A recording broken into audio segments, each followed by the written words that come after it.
여러분 안녕하십니까? BTV 뉴스입니다. 아파트 건설 승인 조건인 공공시설을 짓지 않아도 지자체가 해당 부지를 무상으로 받을 수는 없다는 판결이 나왔습니다. 대법원이 천안시가 모 건설사를 상대로 낸 소유권 이전 등기 청구 소송에서 원고 일부 승소한 원심 판결을 깨고 대전 고법으로 돌려보냈습니다. 송용환 기자입니다. 천안시 신부동의 한 아파트 단지입니다. 지난 2004년 A건설사는 도로와 완충녹지, 공원 등의 공공시설을 조성하겠다는 내용을 담아 사업계획 승인을 받았습니다. 3년 뒤 아파트 단지는 완공됐고 동별 사용 승인을 받아 주민들은 입주했지만 건설사는 약속했던 공공시설을 짓지 않은 채 사업을 중단했습니다.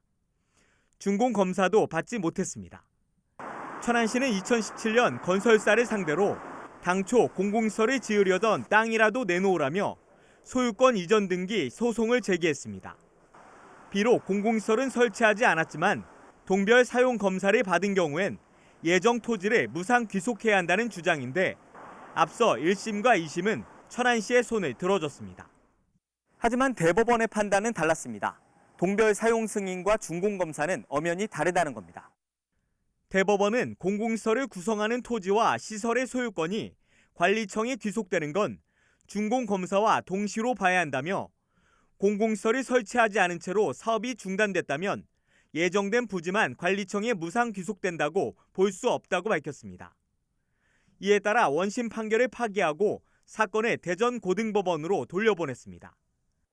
천안시는 부득이한 사정으로 동별 사용검사만 받았지만 사실상 준공검사를 받은 것과 다름없다며 약속을 지키지 않은 건설사 탓에 주민들의 불편이 크다고 밝혔습니다. 기반 시설을 주민들이 활용을 해야 되는데 그게 좀 불편한 부분이 있고 활용이 안 되기 때문에 저희가 거꾸로 이제 소송을 해서 1심, 2심에서는 승소를 했지만 대법에서 파기환송해서 지금 고법으로 내려왔는데 법률적인 검토를 받아서 추후에 이렇게 조치를 하도록 하는 걸로 하겠습니다. 이어 비슷한 이유로 기부 체납을 미루고 있는 아파트 단지가 또 있어 이번 대법원 판결이 선례가 될지도 모른다고 우려했습니다. BTV 뉴스 송용환입니다. 세종의사당 설치를 위한 국회 규칙안이 국회 운영개선소위원회에서 의결됐습니다. 이로써 해당 규칙안이 오는 30일로 예정된 운영위원회 전체 회의를 통과하게 되면 다음 달부터 열리는 정기국회에서 본회의 통과가 가능할 전망입니다. 국회 운영개선소위에 속한 세종갑 홍성국 의원은 앞으로 남은 절차까지 꼼꼼히 챙겨 명품 세종시에 걸맞는 세종의사당이 건립될 수 있도록 총력을 기울이겠다고 말했습니다. 지난 17일 아산시가 시정 반대 의견을 SNS에 게시한 윤영숙 아산시 비정규직 지회장에게 정직 1개월에 해당하는 중징계를 내리면서 아산시 비정규직 지회가 반발하고 나섰습니다. 아산시는 윤영숙 지회장이 지난 2022년 10월부터 올해 6월까지 SNS에 공개적으로 시정정책과 시장을 비난하는 글을 지속적으로 게시해 기관의 명예와 신용을 손상시켰다며 이는 공무직 관리 규정 및 근로계약서 위반에 해당된다고 밝혔습니다.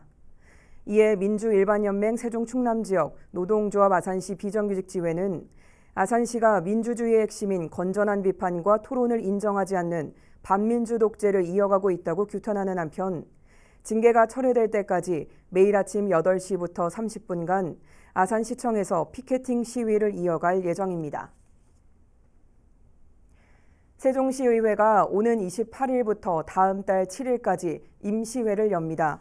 시의회는 이번 회기 동안 올해 행정사무감사 지적사항에 대한 조치 결과를 보고받고 5분 발언과 긴급 현안 질문 등을 진행합니다. 또 무형문화재 보전조례 개정안 등 조례안 29건과 동의안 22건 등 모두 123개 안건을 처리할 예정이라고 밝혔습니다.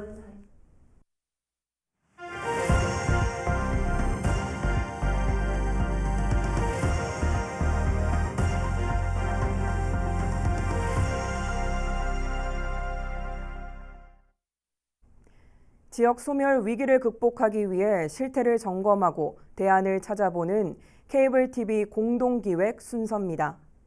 오늘은 지역이 가진 특유의 문화자원을 활용해 경쟁력을 높여나가고 있는 사례를 들여다보겠습니다.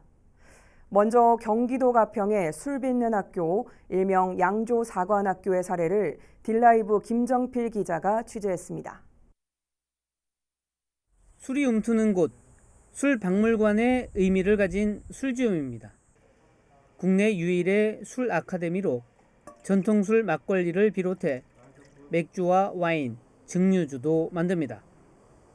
한마디로 모든 술을 만드는 술 빚는 이들의 이상향, 주토피아입니다.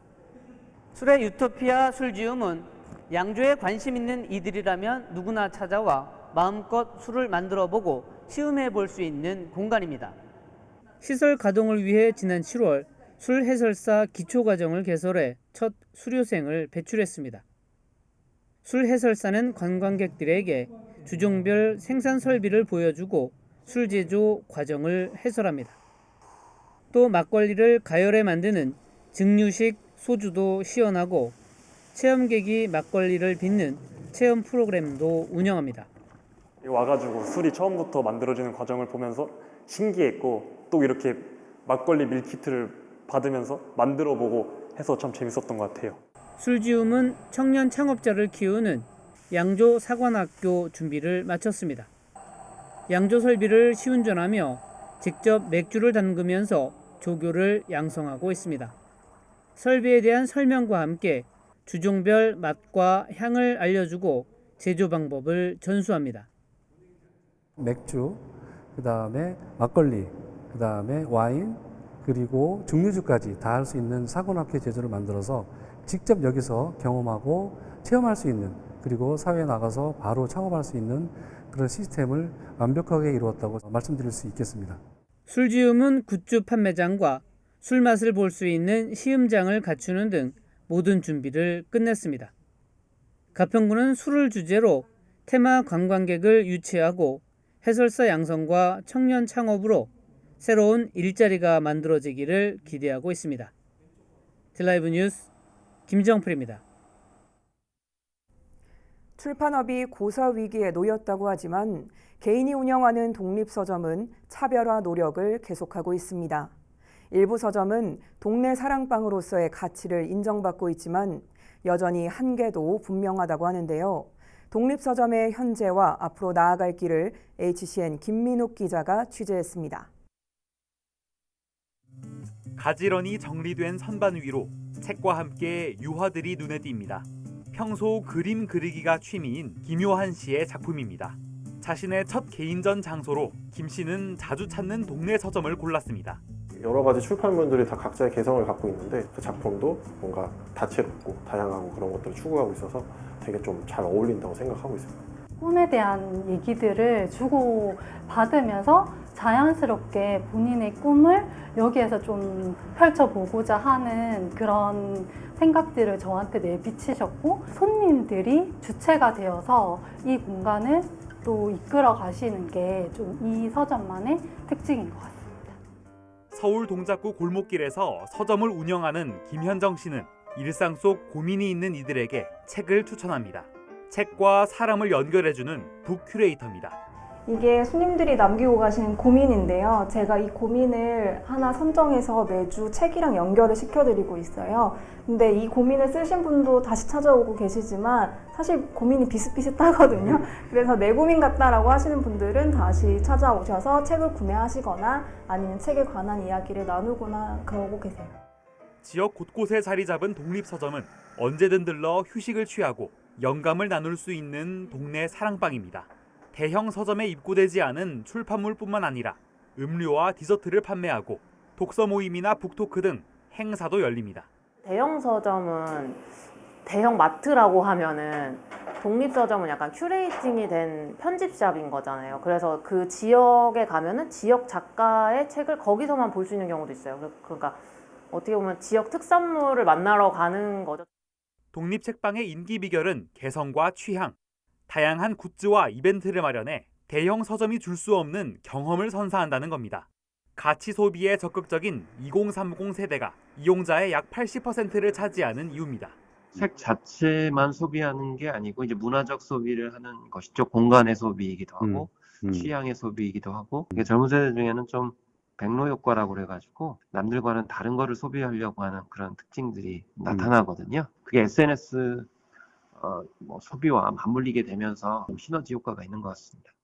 국내 4대 대형 서점의 영업이익이 2021년 298억 원에서 지난해 199억 원으로 33.3% 줄어든 반면 지난해 전국의 독립서점은 모두 815곳으로 전년보다 70곳 늘었습니다. 서점의 수도 중요하지만 지속 가능한 서점 운영을 위해 실질적인 방안 마련이 필요한 때라고 전문가들은 입을 모읍니다. 공정한 경쟁이 되지 않는 영세 자본에 대해서는 사회적으로 여러 가지 제도와 보완 장치들이 있는데 도서와 출판의 판매 영역에서는 그런 제도적 장치들이 전혀 없습니다. 바로 이 문제에 대한 어떤 사회적인 논의와 사회적인 대책 마련이 아주 시급하다고 봅니다. 책을 파는 곳 이상의 매력을 갖춘 독립서점. 지역 문화 허브로서의 한 축을 담당할 수 있을지 그 가능성에 주목할 시점입니다. HCN 뉴스 김민욱입니다. 여러분, 로컬 크리에이터라고 아십니까? 지역 특유의 문화와 자원을 활용해 지역에서 기회를 찾고 사회적 가치를 만들어내는 창업가를 일컫는데요. 역사의 보물을 품은 경주에서 금속공예 공방을 창업해 꾸준히 성장해 나가고 있는 청년 로컬 크리에이터가 있다고 합니다. 에이젤로비전 신병균 기자가 소개해드립니다. 경주 황리단길에 자리한 금속공예 공방. 반지와 목걸이 등 빛나는 보석들이 가득합니다. 반지를 골라 두드리고 갈아서 나만의 보석을 만들 수 있습니다.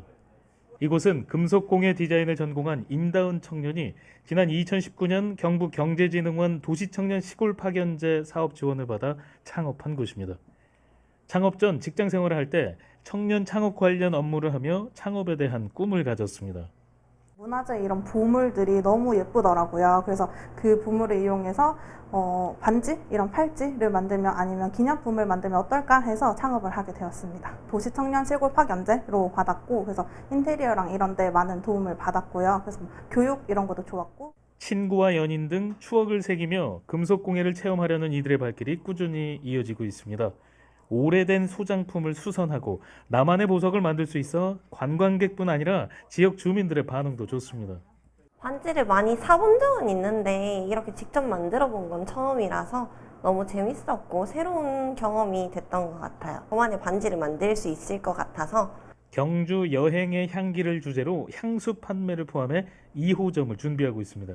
관광객들 오셔서 경주의 보물 보시고 손 안에 이제 보물 넣어 가시고 그러고 다양한 디자인으로 문화를 선도해 나가겠습니다. 향수 공방 오셔서 뭐 경주의 향을 느낄 수 있는 그런 기념품도. 전문가들은 청년들을 지방으로 돌아오게 하기 위해서는 지방의 새로운 잠재력과 매력을 재발견할 수 있도록 기회를 주는 것이 중요하다고 강조합니다.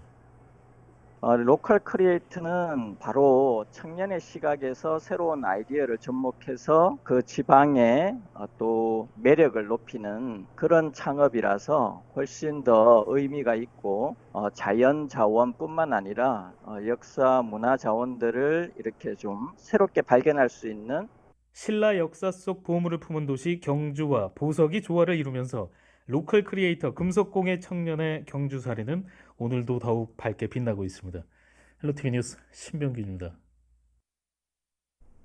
이처럼 로컬 크리에이터가 지역에 활력을 불어넣는 촉매제가 될 것으로 기대를 모으면서 몇 년 전부터는 정부와 지자체 차원의 지원이 이어지고 있는데요. 로컬 크리에이터로 성공 신화에 도전 중인 다양한 분야의 창업가를 김우순 기자가 만나봤습니다. 조치원읍에서 독립영화 상영관을 운영 중인 시혜지 씨. 3년 전 친구를 만나러 조치원을 찾았다. 이곳이 가진 문화적 매력에 빠져 아예 자리를 잡았습니다. 독립영화 제작자이기도 한 시 씨는 전국 광역지자체 가운데 유일하게 세종에만 독립영화 전용관이 없다는 점을 아쉽게 여겨 본인이 직접 상영관을 만들었다고 말합니다. 지난해엔 중소벤처기업부가 추진하는 로컬 크리에이터 사업 지원 대상에 선정되는 등 독립영화를 매개로 다양한 문화기획 활동을 펼치고 있습니다. 오히려 그래서 이런 활동을 했던 사람들이 없었기 때문에 저희한테는 기회의 땅으로 보였고 없는 것을 만들어내는 거니까 우리가 원래 하던 일들을 가지고 활동을 잘 해볼 수 있겠다. 공공예술 기획사를 운영 중인 박대현 씨도 지역의 매력을 느껴 1년 전 조치원읍에 자리를 잡은 케이스입니다. 서울에서 10년 가까이 운영한 회사가 도시 재개발 탓에 문을 닫는 역경을 겪었지만 오히려 지역으로 눈을 돌리는 계기가 됐습니다. 지금은 다양한 문화기획 활동과 더불어 지역에서 자신처럼 활동 중인 여러 분야의 크리에이터들을 유기적으로 엮어 한 단계 도약할 수 있도록 돕는 역할을 하고 있습니다. 성장 가능성이라는 지점에 있어서 가장 큰 메리트가 있다고 생각을 합니다. 지역에서는 서울만큼 플레이어가 많지 않은 게 사실이고 그 자원들이 적음으로 인해서 오히려 기회가 생긴다는 말이 굉장히 큰 지점, 좋은 장점이라고 생각하고 있습니다. 로컬 크리에이터란 지역이 가진 고유의 특성과 자원을 기반으로 혁신적인 아이디어를 접목해 사업적 가치를 만들어내는 창업가를 말합니다. 로컬 크리에이터 육성을 통해 지역의 문화를 살찌우고 지역 경제의 핵심 주체로 키우고자 최근 정부와 지자체 차원의 지원이 이어지고 있습니다. 실제 세종시에서 로컬 크리에이터 우수 사례로 꼽히는 초콜릿 가공업체 대표 장금자 씨는 지역의 농특산물인 조치원 복숭아를 활용한 비건 초콜릿을 개발해 국내 주요 백화점 3곳에서 판매하는 등의 성과를 내고 있습니다. 그 결과 창업진흥원이 주관한 지난 2020년 올해 로컬 크리에이터 우수 기업으로 선정되기도 했습니다. 저희 비건 초콜릿을 국내에서도 정말 유명한 브랜드로 성장하고자 하고요. 좀 더 크게 욕심을 내자면 전 세계적으로 널리 알려지는 그런 기업이 되고자 합니다. 지역 기반의 로컬 크리에이터가 다양한 분야에서 성공 시대를 열어나갈 수 있을지 주목됩니다. BTV 뉴스 김우순입니다.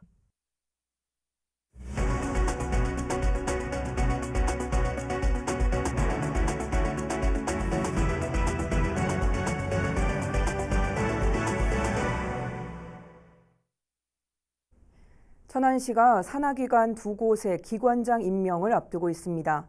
벌써부터 특정 인사의 이름이 오르내리고 있는데 해당 부서에선 내정설은 사실 무근이라는 입장입니다. 송용환 기자의 보도입니다. 오는 10월 출범을 앞둔 천안시 청소년재단. 최근 채용 공고를 내고 이달 30일까지 초대 대표이사 후보자를 공개 모집합니다. 지난달 시설관리공단에서 이름을 바꾼 천안도시공사도 현 사장의 임기 만료로 조만간 임원 추천위원회를 구성하고 다음 달 신임 사장 공모 절차에 들어가게 됩니다. 산하기관 2곳의 기관장 임명을 앞두고 시청 내 외부에선 퇴직 공무원이나 현직 시장 선거 캠프에 참여했던 인사의 내정설이 돌고 있습니다. 앞서 민선 7기에서도 캠프 인사 임명과 내정설 탓에 시의회와 수차례 갈등을 빚었습니다. 이에 대해 야당인 더불어민주당 위원들은 또다시 보훈인사 논란이 일지 않도록 전문성을 갖춘 외부 인사 영입이 필요하다고 말했습니다.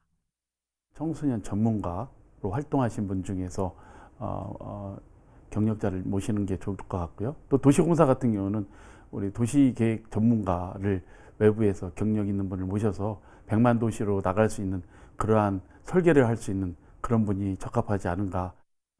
한편 산하기관장 공모와 관련해 해당 부서들은 특정 인사가 유력하다는 이야기는 처음 듣는다며 내정설을 일축했습니다. BTV 뉴스 송용환입니다. 장마철 이후 고온이 지속되면서 비례해충인 홍명나방으로 인한 피해 면적이 늘어나고 있습니다.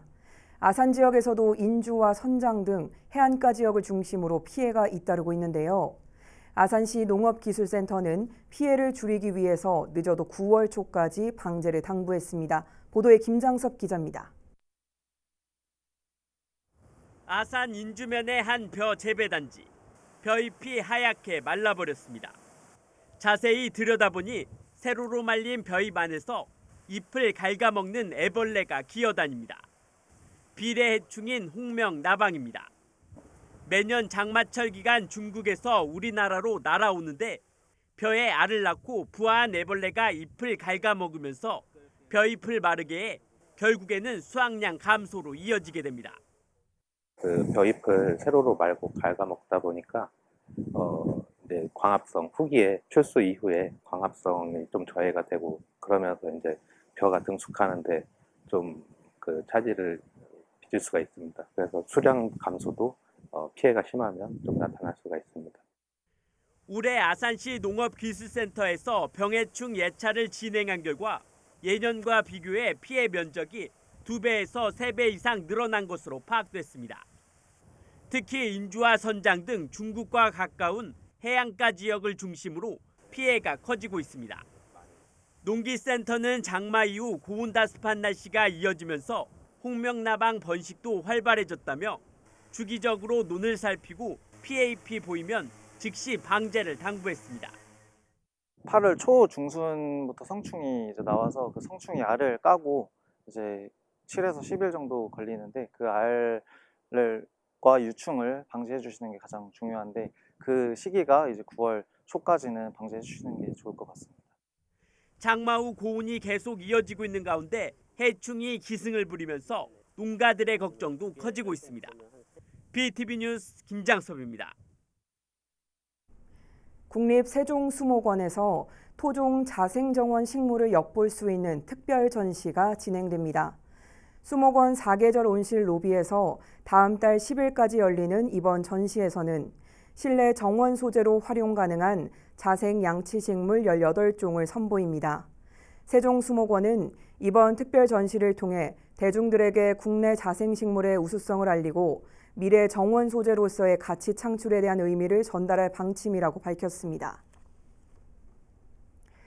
천안 입장면에 세워지는 대한민국 축구 종합센터 내 유소년 시설 건립을 위한 국가대표 유니폼 경매가 진행됩니다. 대한축구협회는 오는 25일 오후 5시부터 협회 온라인 판매 사이트인 플레이 KFA를 통해 경매를 실시한다고 밝혔습니다.